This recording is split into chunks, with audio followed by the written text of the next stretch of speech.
Okay, yeah. Just to introduce the two of us a little bit, me and Zain are connected through an NGO that we both work for, Biom, and Biom is based in Portugal and work mainly with students or recent graduates.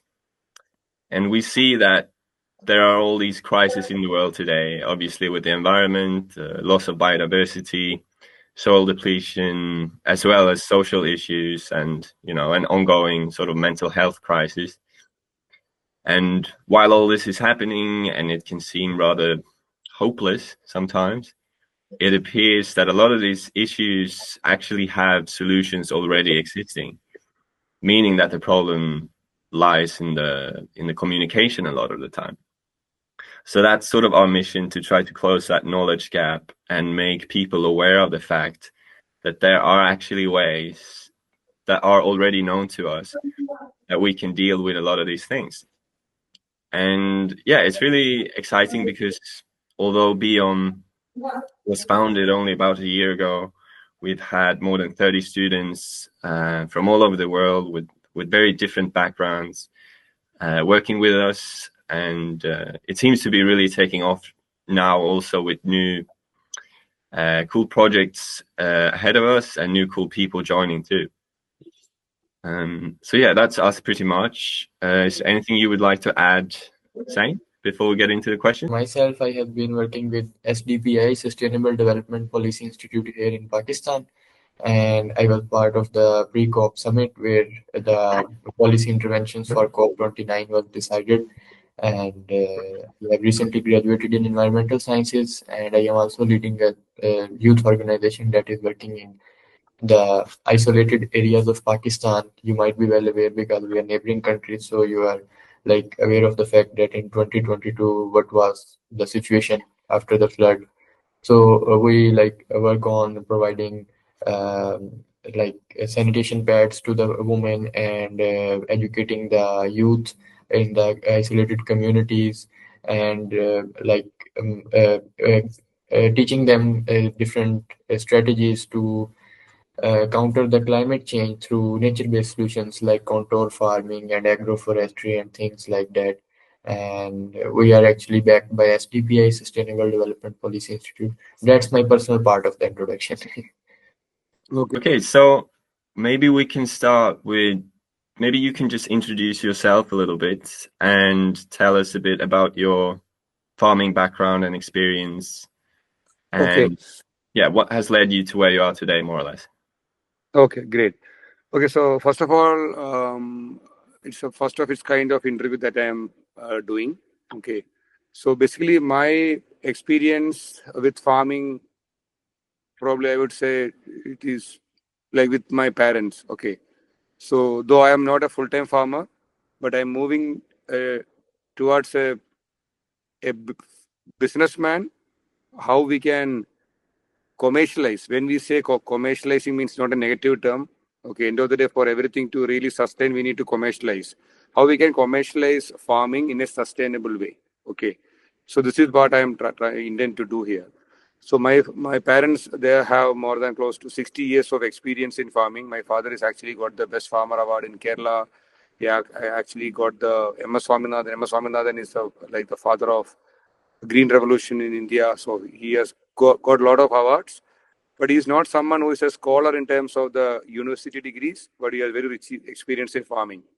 But what happens is that despite his rich knowledge about farming, we are not able to connect both the edges when it comes to the ROI, return on investment. Okay. So for that is the reason he didn't encourage me or my siblings, my brothers, to get into farming. But the inherited enthusiasm for farming was there. And what I was doing during last 15, 16 years post my college is I was working for a couple of multinational companies which are into medical equipment sales and all. Okay, parallelly I did a couple of MBAs from Indian Institute of Management, Indian School of Business and all. So what I learned from when I was going through a lot of case studies there, I've gone through a case study called Organic Mandia. Okay, Organic Mandia was a case study in my ISB in the third module. So where in a district in Karnataka, that is southern part of India. A guy started organic farming, and he started involving a lot of IT professionals from Bangalore. Bangalore is an IT hub in India.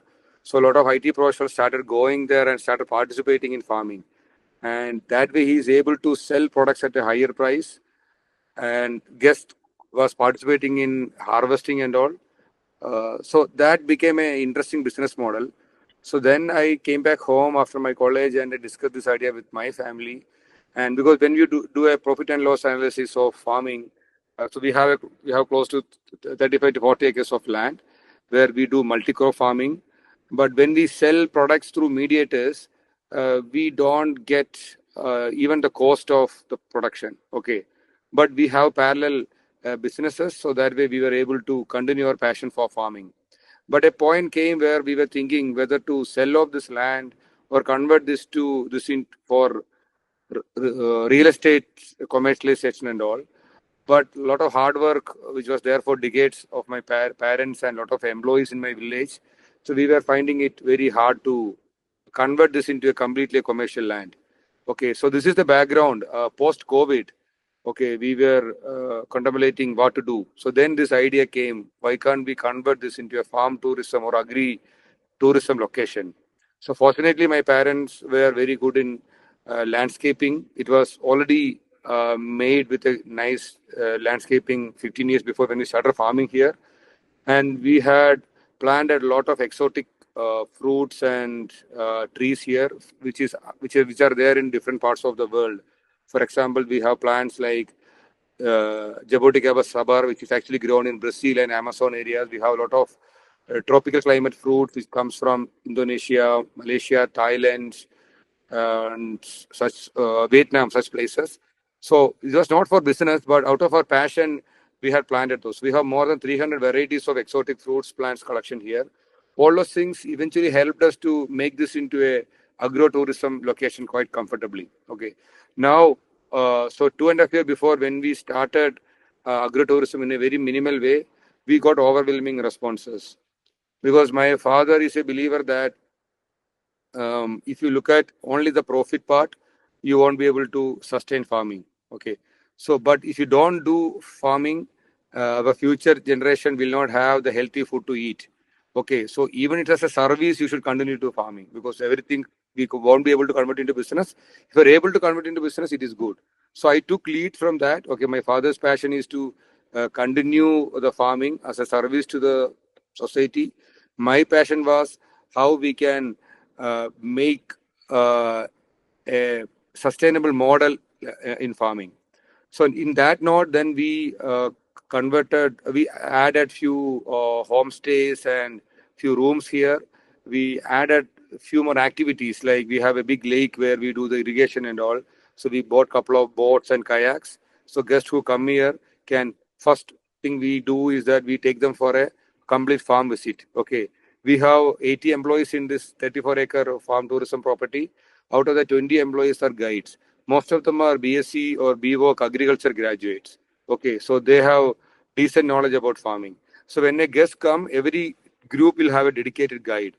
So they will take them through a 1-hour complete farm visit, either through walk or through a battery vehicle, which is mandatory. Okay, this is not an adventurous park or this is not an amusement park, which we tell them before booking itself. And we take them through, and we have a soil profiling space where in a glass tube various profiles of soils were shown. We have an organic fertilizer unit where the vermicomposite, vermiwash, all those things are getting manufactured. Guests can actually engage into that. So we also have an agriculture nursery where the grafting, layering of mother plants from exotic fruits can be made. We also have high-tech mushroom farm inside, where guests can engaging the steps involved in mushroom farming. We also have a coconut mill, the traditional way of pressing coconut and take coconut oil. Okay, we have demonstration of that. So, like for example, most of the if we stopped selling coconut outside, because coconut, if you sell outside, we don't even meet half of our cost. But when we have a solar dryer here, so we will dry the coconut, that the copra we will press in the chuck. In Malayalam we call the chuck oil, which is a pressed oil. So we use that for cooking. We also have a sales counter inside the farm. It's named Farm to Home. Okay, so a lot of farm fresh items we have kept inside that. Mushrooms, and we have honey farming here. Honey we have kept here for sales. We have a lot of fruits which we harvest in the morning. We keep it in the counter. And coconut oil we sell, mushroom we sell. And so all these things are available in the Farm to Home for sales. And other highlight is the food. We hardly outsource items outside. For example, there are few vegetables which won't come in our climate that we outsource. Otherwise, most of the items are harvested within the farm. So we have 3 big ponds where we grow more than 10 varieties of fish or freshwater fish. We have the country chicken farm here. We have the country duck farm here. It's called Alapi Kuttanadan duck farming here. So similarly, most of the items are within the farm. So because of that, we are able to get the value added profit in that. Because we cultivate, we buy, because I buy from my father and I pay to him. Because everything comes to one basket. There is no mediators in that. And guests are extremely happy that they get farm fresh, pure, safe to eat food, which is fresh, which is safe. Okay. So for example, if there are short shelf life products, for example, dragon fruit. So we have more than 2,000 plants of dragon fruit here. Dragon fruit, if you buy from outside, unfortunately, they harvest it before it getting ripened. So the shelf life of a good dragon fruit is not more than 3 to 4 days. Okay. But if you are into a commercial model, you need to harvest 10 days before it get ripened. Then when you reach to a shop after 1 week, it won't be that tasty. But when we harvest from our side, we harvest it after it completely get ripened. So the taste is totally different. So same is applicable for most of the food items that we offer to the guest here. Okay, so and we do charge premium. Okay, we were not a place where we charge very minimal.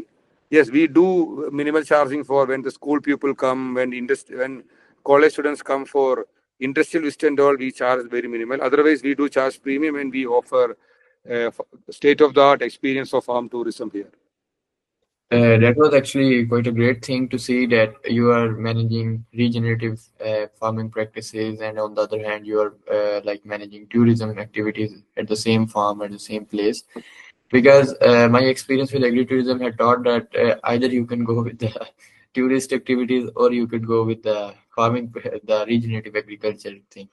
But anyhow, so like you have answered most of the question which I was supposed to ask next, but still, like what kind of region your farm is located? I mean, the geographical.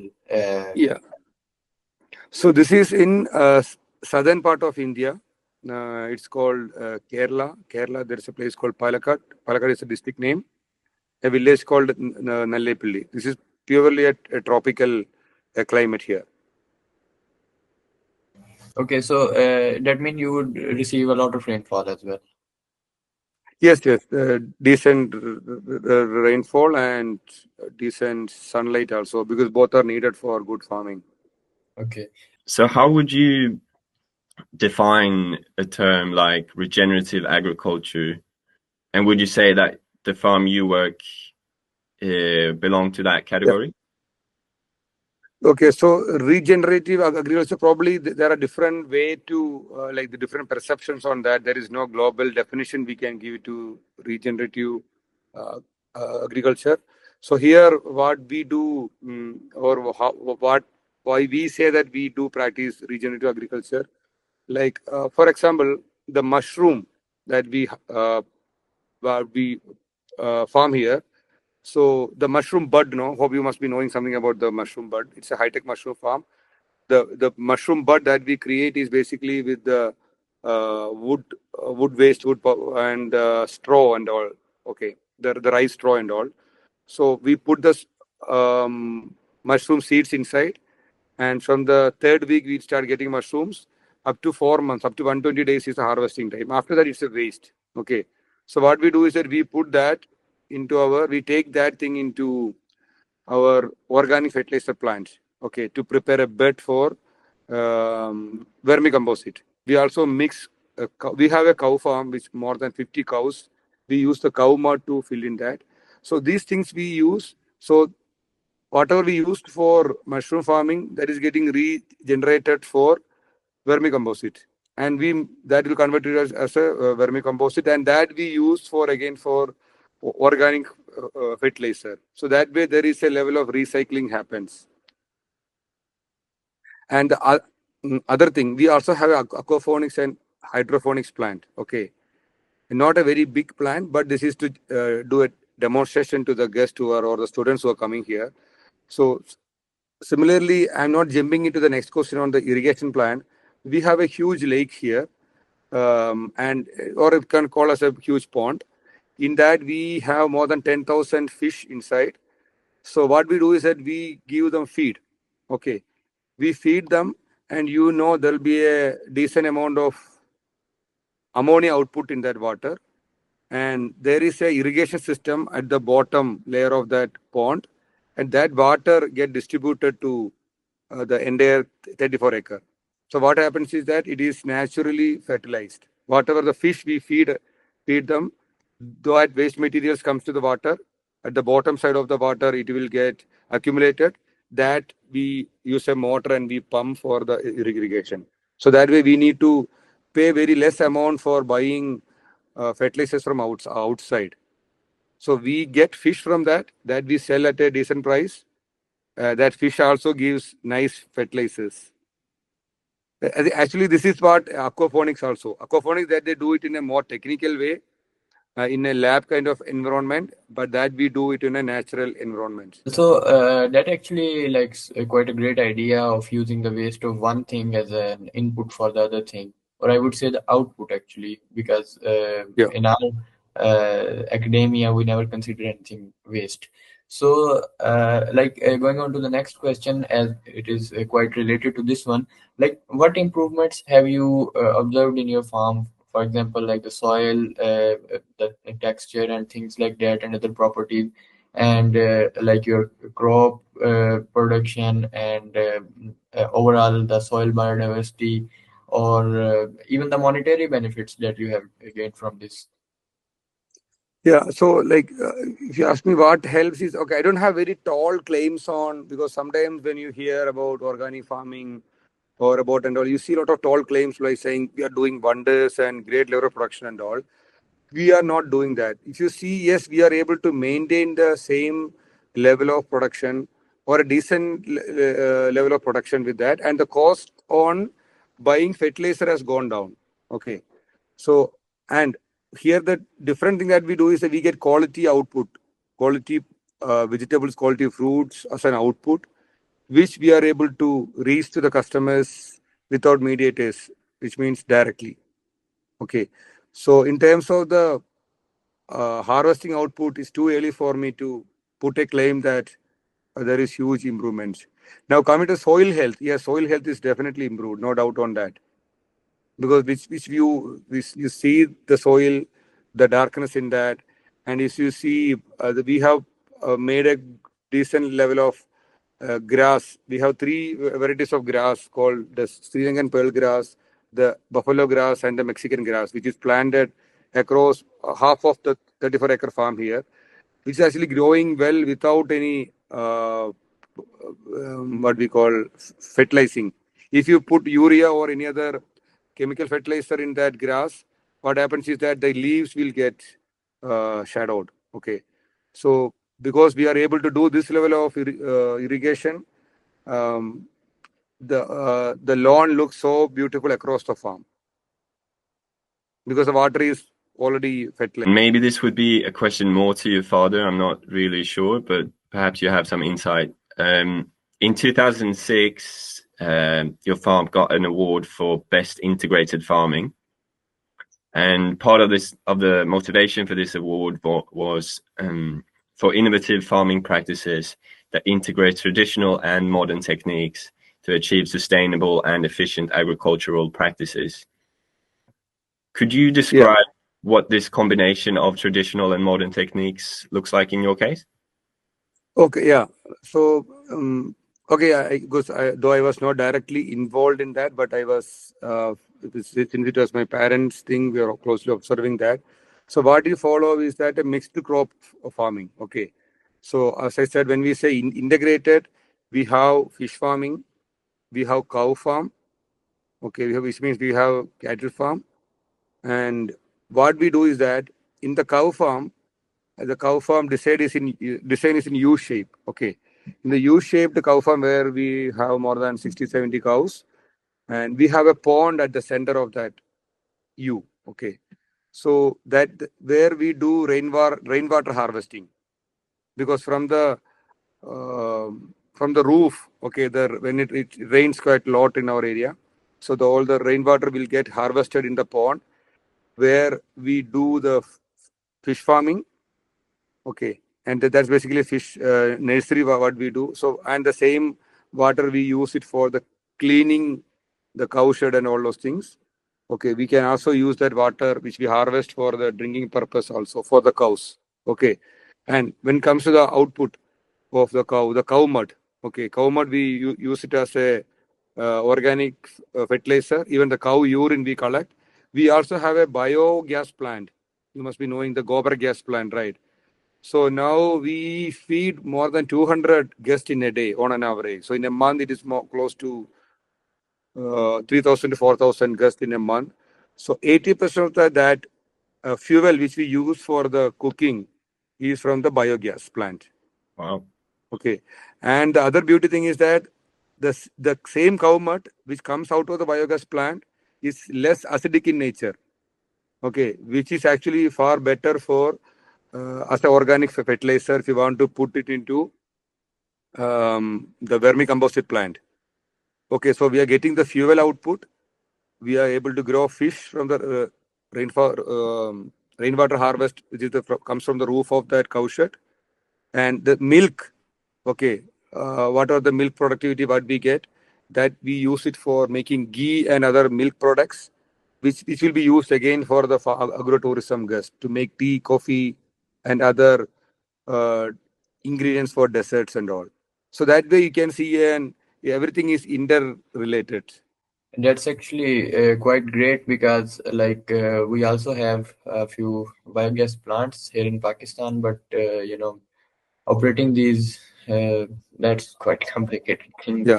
Discuss Yeah, it. it's okay. If you allow, I just missed one important point. We also have a waste management plan where we use. I'm not getting the name of that liquid. There's a bacteria-filled liquid.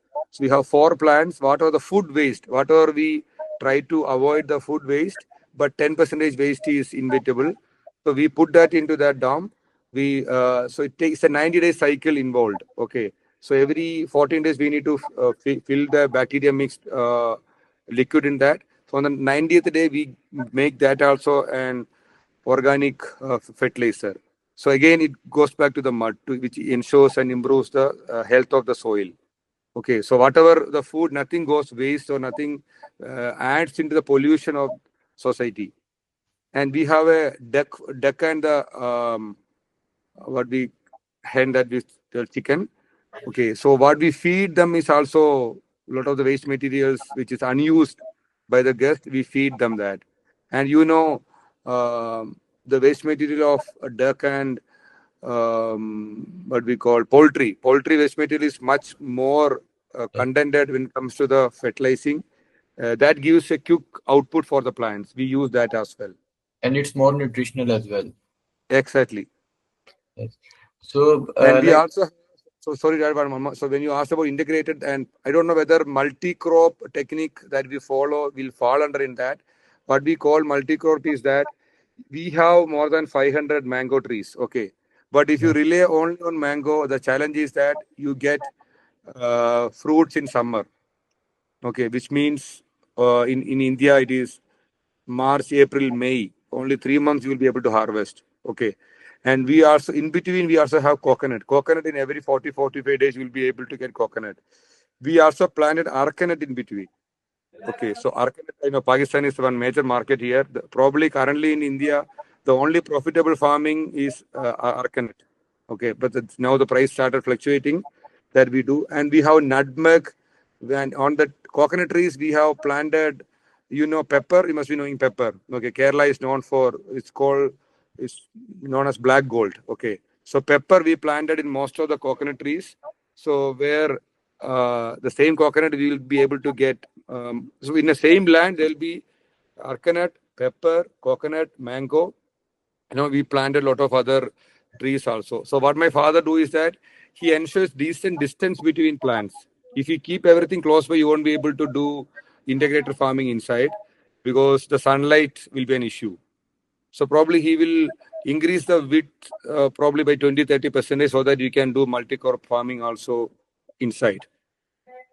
Yeah, right. So this multi-crop makes both like the agricultural systems more resilient because you have more diversity, and it also makes your sort of business more resilient because you will have production throughout the year. Correct? Yes. Also, we can manage the labor because otherwise, what we do with the labors? Yeah. Okay, so we can't give labor them only once in a week. So if you have all these things together, we can give them labor 365 days in a year. Yeah. Just for the clarification, like the arcanut mean the one used in supari. Yes, exactly. That's why Pakistan is a big market for that. Yeah. So, like moving on to our next question, I think you have already mentioned it a little bit. In like 2022, you got the award for preserving and promoting biodiversity through sustainable farming practices. So, Yeah. was it related to what you mentioned earlier about like increasing the variety or thing like that? Yeah. So like if you step into our farm, which is called Thanima Farm Life, so what the guide described them is that it's a biodiversity Kerala government biodiversity approved or accredited farm where we have more than 350 varieties of exotic plants you can see here. We also have more than 15 varieties of fish which is being farmed here. We have different varieties of birds. I have a kennel farming also here. Okay, which is we have more than 12 to 15 varieties of dogs here. So similarly, if you see varieties of species, you can find it inside. So maybe if you get into a forest, what you generally see will be n number of varieties inside that. Similarly, in this 34-acre farm, you can see most of the things which is there in many parts of the world. Okay, so that way there is wide level of diversity. Okay, so that's what we got recognized as the biodiversity farm for our sustainable farming practices.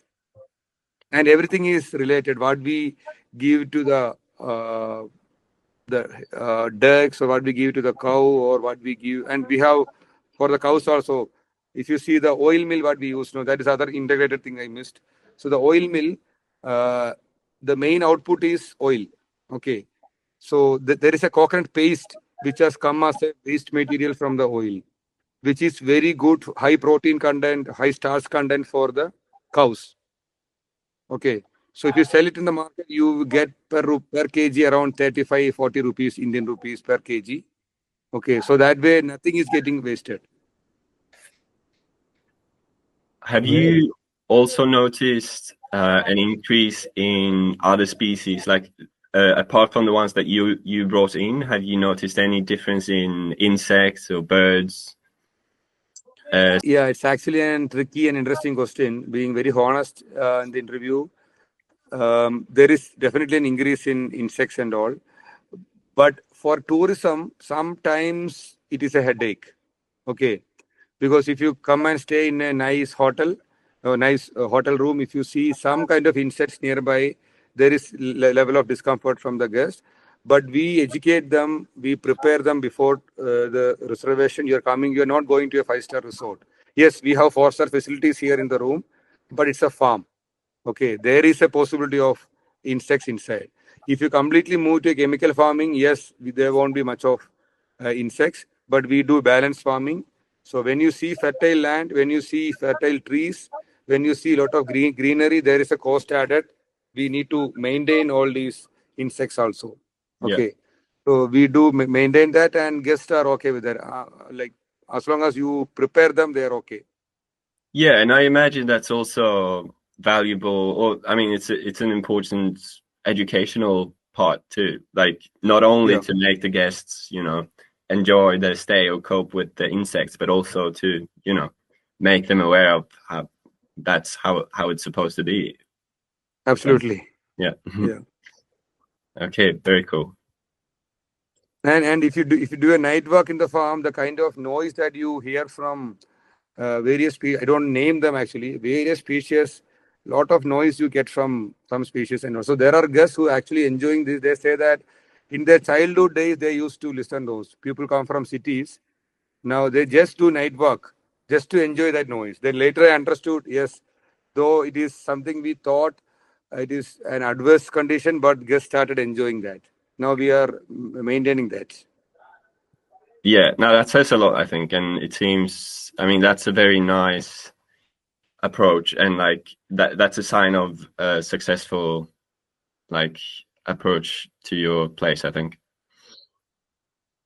And on that note, did you always do things the way they are done now at Thanima, or did you start with more conventional methods? And if so, what was it that made you want to change and transition to this more integrated farming? So what we do, because like if you completely modernize, so probably what we believe there is a time for that. Just because of some country is practicing some modern technique, if you blindly copy that, that may not sustain here. So we parallelly manage the traditional way of making. For example, my parents, they know how to make organic pesticides, okay, by using fish amino acid. In Malayalam we call Pogila Kashayam and all. Okay, so but those things are cheap and economic to make. Okay, but if you make a huge plant to make it modernized, probably the investment need to make a huge plant is very high.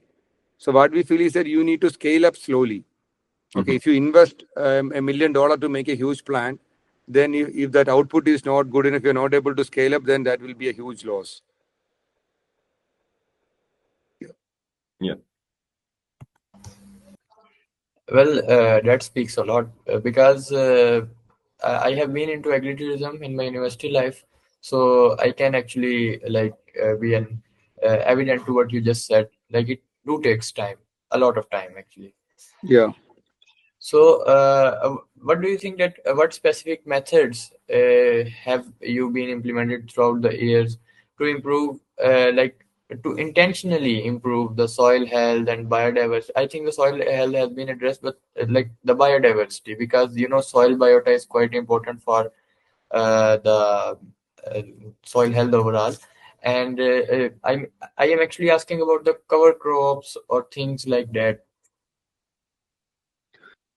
Okay, so probably if I try to name few, definitely. So now we are moving. So like whatever the recent ways we started the organic uh, fertilizer and organic pesticide unit is actually aiming at improving uh, the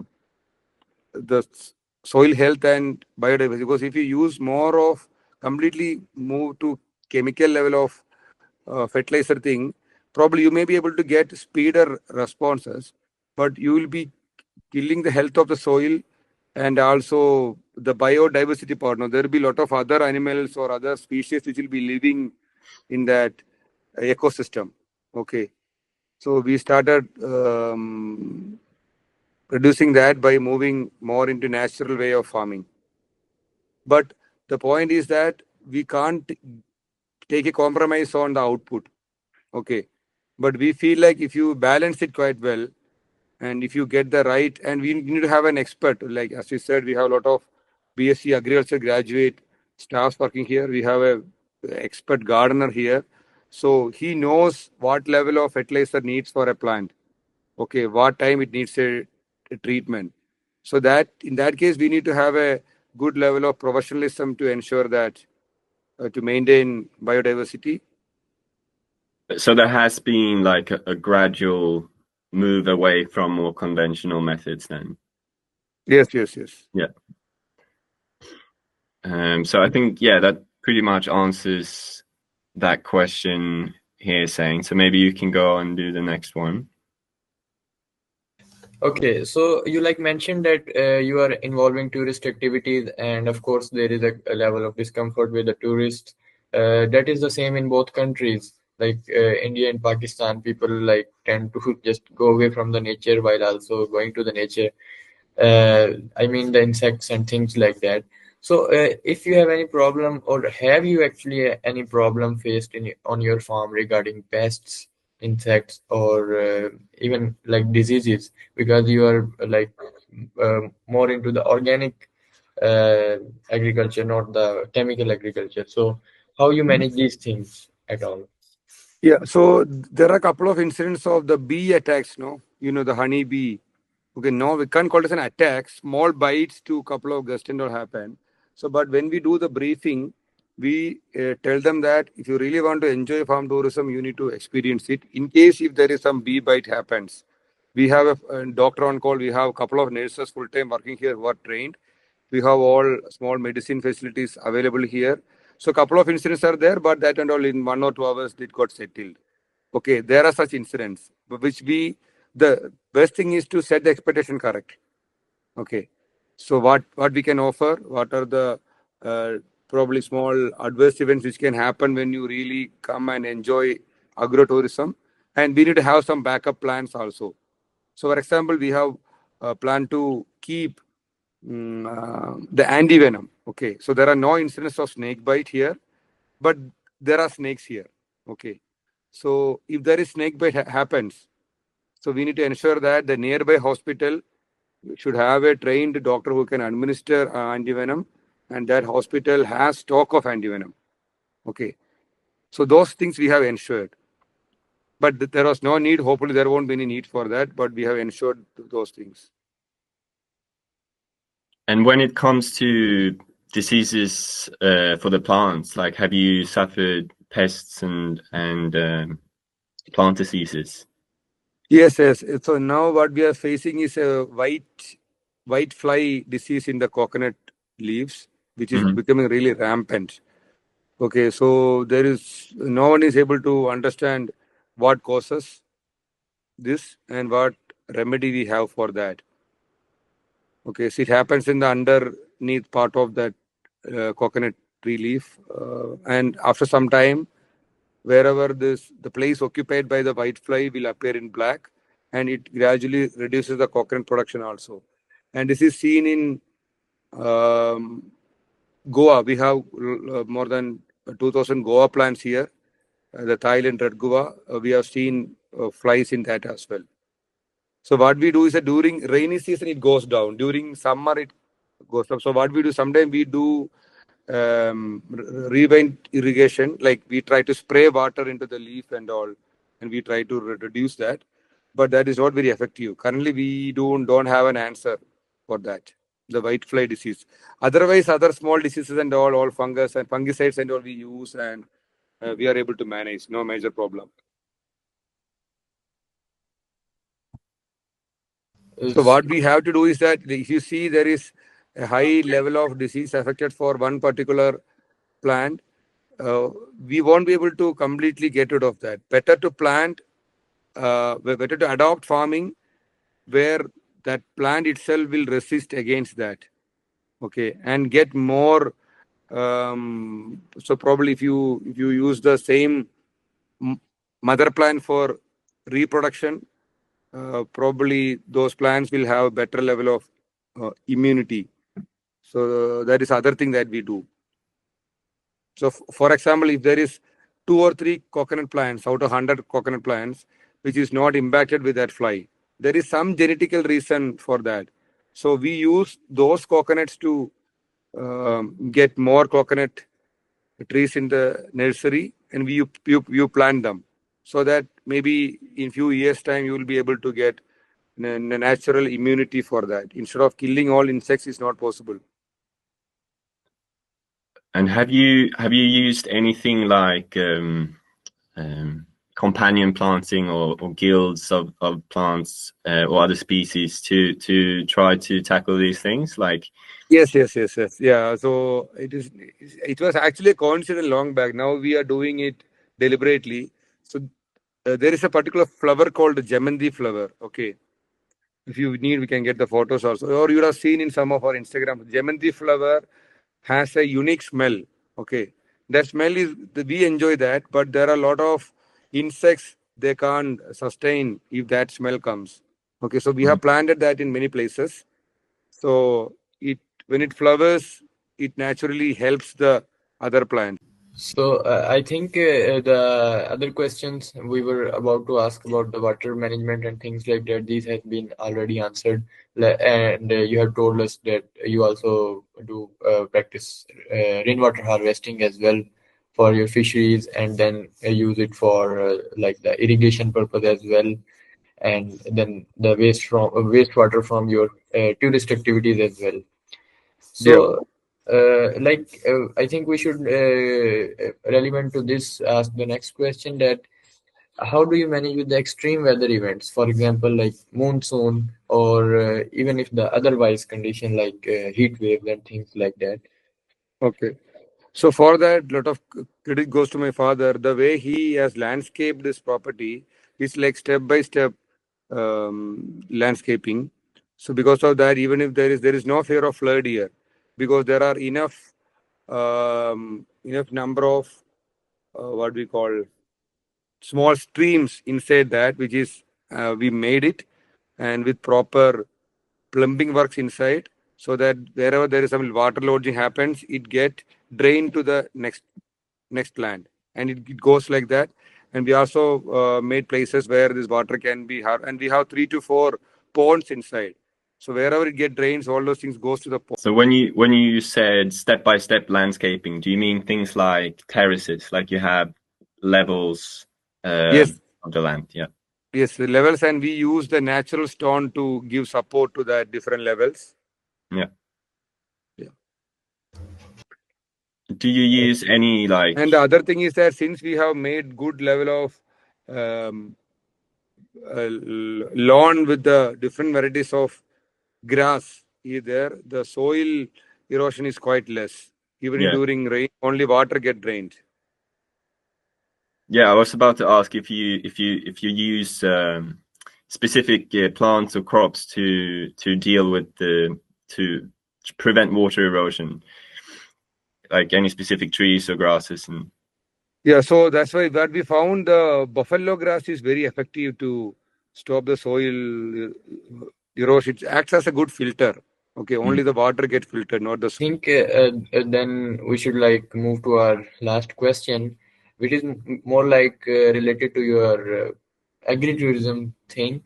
Although you have answered a few things earlier, like how do you manage with the tourists? You said there is a guide that instructs them what to do and what not to do during their visit or during their stay at the farm. And but do you have like some kind of educational activities designated for teaching people about the sustainable agricultural practices? Yes, we do have, because like when we started, because after my MBS and all, when I suggested I want to make agrotourism as a business, so my father said yes, but one thing that you need is that you should inspire more people to continue farming, because for him there's nothing beyond farming in his life. So I gave him a commitment. Yes, there is business interest in this, but there is definite focus on inspiring the younger generation to continue farming. So, for example, 20 to 30% of the guests coming here are from schools and colleges. Okay, and we have a huge auditorium to host them. And so the initial 10 minutes we keep, 10 15 minutes we keep them to brief. Okay, so for an example, I asked them when I give the introductory speech. Actually, my sister-in-law, she's actually a PhD holder at doctorate, so she heads the academics with the for the school students and all. So we asked them a question: how many of you want to become doctors? Okay, if there is 100 students visiting the farm, we hear probably 20-30% want to become doctors. How many want to become into the government administration like IAS and all?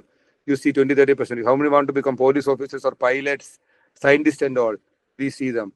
And if you ask them, how many of you want to become a farmer or agriculturist? Unfortunately, you don't see any of them raising their hand. Okay. Then after this, our guides will generate some curiosity in them by saying, have you heard about miracle fruit? Have you heard about a plant which will kill the pesticides by itself? So we ask them some interesting questions and they will get surprised. So 10 a.m. to 5:30 is their field visit time. At 5:30, when we to a closing ceremony, I repeat this question. Okay, nobody was interested to become a farmer in their life or in their profession. Now is there. So I'm not hyping it. At least there are 10% of the people who lift their hand by saying that yes, being an agriculturist or becoming an agriculture scientist is also contributes to society. So this is the commitment I gave to my father that was, look, we need a triggering point. If you see a movie where a police officer is saving the world, there will be people get triggered and they may become a great police officer. But unfortunately, we don't have great examples of in movies or in books and all. A farmer is inspiring the world.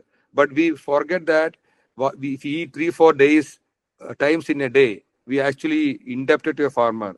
But that is taken for granted. But when we see them, the hard parts of farming and how farming can give them a sustainable career, okay, that way, fortunately, as a humble effort, agrotourism also inspires people to choose farming as a profession. Okay, I hope that answers to your question. Yes, it definitely does. And I think with that, we should be moving to the last part of our interview. Well, overall speaking, that in my all the discussion we had, in my opinion, India, they have actually like promoted the sustainable practices, the government and things like that. So, do you think that this thing actually like there was support from the government in promoting organic farming instead of the conventional farming and things like that? Because what I have perceived that the Indian government in recent years have quite been interested in promoting these such initiatives and startups. Yes, yes. So there is definitely support from government when it comes to organic farming. But again, so being honest with you, so if you try to move to organic farming overnight, okay, so we need to have a parallel learning because the production goes down, or if you don't know the right organic farming practice, also the production goes down, the quality of the products can go down. So people should be very well trained, and the expectation should be very well set. Okay, when to move, and a gradual movement. Okay, and and you need to find ways to sell the products at a higher price directly to the customer. If all the profit is taken away by the mediators, so I know a lot of organic farmers, including my friends, who started and who stopped in between.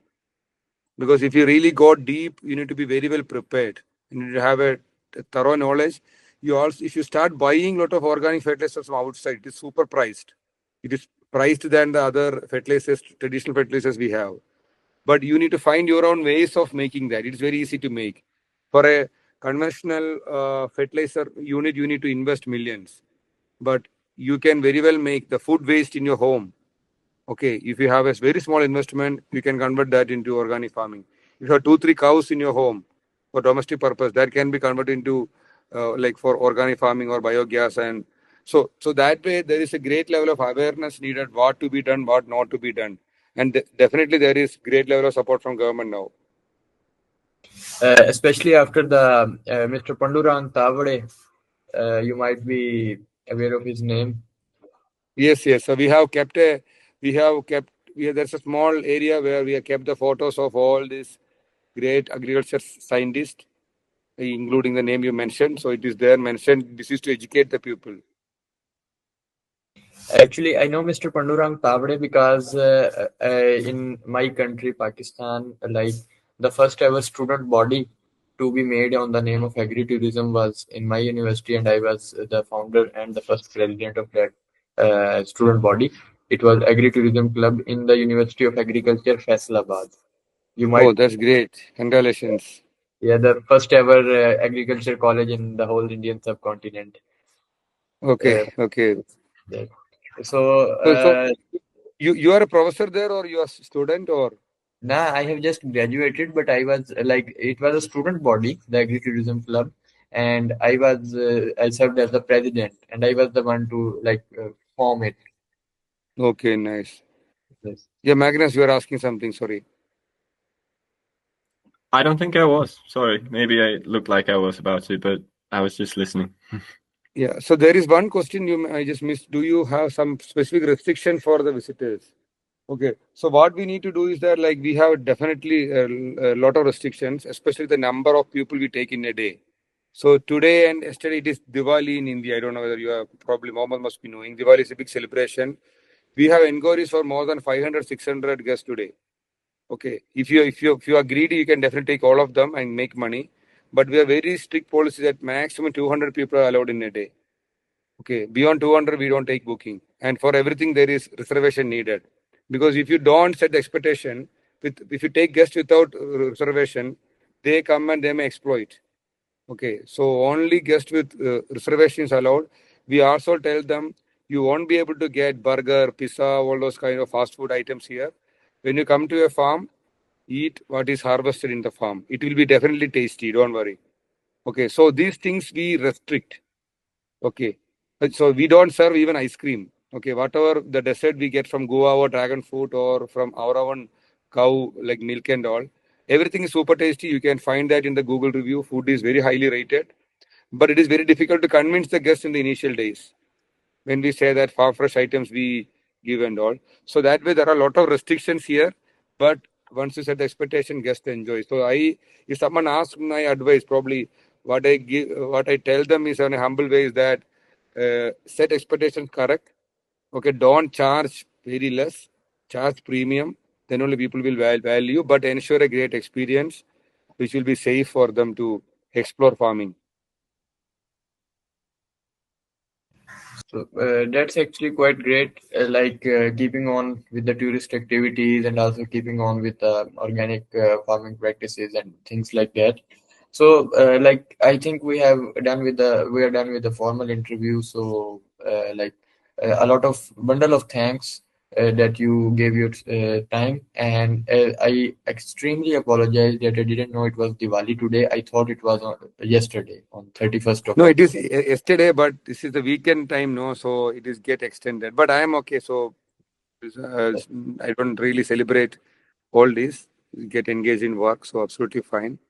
And I welcome you to my place for maybe a couple of days whenever you travel to India. Please come here as my guest and stay here for a couple of days and enjoy here Magnus and can. share your learning also. Yeah, sure. Well, we think that all the information you provided and all the questions you answered, that information would be actually a treasure of information for anyone who is going to pursue the organic or regenerative agriculture. And our mission is actually to dissipate this information to everyone, so that like um, uh, we can say a guideline for the people who are trying to pursue this, and also keeping the cautions in mind which you just told us, that there is no overnight shift from conventional to organic farming, and it all takes time, and that is a reality, by the way. So, Magnus, do you have anything to say? Nothing more than thank you for taking the time to have this conversation.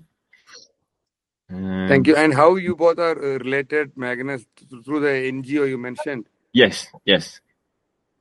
I'll share the link with you as well, so you Yeah. can. So if there is any Instagram page or anything for that NGO, I will also like to join. Yeah, I we'll also like to send you collaborate with you guys. all the links, definitely. Sure. We will surely be in contact for next as well. And secondly, I am not sure that whether, because I have now graduated, so I just seldomly contact my university and student body. I would ask them if they would like to have your visit on any of their harvest festival. We organize a harvest festival, like Yeah, three. we do organize. We also take internship because from Punjab is very close to Pakistan. From Punjab Agriculture University and all, every year, Jan to or February to April, we get students. We pay them stipend. We give them training. So we have collaborations with couple of universities for agriculture training. A So, lot of Punjabi farmers visit our harvest festival from India. They actually come. So I think Oh, that for this, for the harvest festival, for the events, academic events, it would be possible to arrange a travel as well. yeah, sure, possible. Yes. so these internships you do, are they like more strictly agricultural, or are they also involving like the tourists towards? Yeah, so it is like 70-80% we strictly agriculture related, but to make it more interesting and convenient, to make it the commercial element is important because if you're completely passionate, you may miss the commercial element. So if you become a farmer tomorrow, you need to think that to sustain, there's a commercial element needed. So we give them a training on agrotourism or how to sell a product, because cultivating is fine, but how to sell, how to reach the market also important. Yeah, so there's a business side to it also, I think. Yeah. So I think we should like formally end the interview, Magnus. Yes. So Mr. Reynold, first of all, thank you. A bundle of thanks for you gave your time, your precious time, and out of that, and of course there is a celebration going on in India, and so happy Diwali from our side as well. And we wish that the initiative, the purpose you are taking forward, the agri-tourism, and we both are actually connected with it as well, you and me. For I have also worked for it, and you could say not spent, actually ruined my last 2 years of university for the sake of agri-tourism. And so like that is a great thing for me to meet a person like you who has been working on it, and like you could be counted as one of my idols in the agritourism, to be honest. No, I'm not grown to that level, but still so happy to hear that. Yeah, no, I actually respect you and salute to you that you have been taking all these things as well, like even keeping on the organic practices, involving them in agritourism. That is actually like that is a next level thing. So I think we should now, Magnus, formally end the interview, Yes. and he has to celebrate Diwali as well. Yeah. Yeah. No, Okay, it's thank fine. you so much, Thanks, Magnus and Mohammed. Mohammed, for the opportunity given, and I will look forward to have more collaborations going forward. And please do visit India. Please do visit Kerala. Please do visit my place. See you Yes, one day. sure. And just for the last thing, if like my university agrees for your visit at our Harvest Festival, so whom in your team I have to contact, Mr. Ayub or? Yeah. So probably Ayub and I will share my WhatsApp number also. Okay. Yes. So either with me or Ayub, we both will be available anytime. Not a problem. Okay. So we So actually have an academic associate that I will introduce later. She's actually new. Okay. So probably I will train her and I will connect with her later. Meantime, you can connect with me or Ayub. Not a problem. yeah, sure. Actually, the visa process could take a few months, so we will try to like send you the invitation letter as soon as possible if the university agrees. Sure. Yeah. So thanks a lot, Mr. Reynold. Wishing you a happy Diwali and a great day, and see you soon again. Yeah. Bye. So Hello. yeah, please share the link to Ayub. Not a problem. Thank you. Yeah, sure. Bye.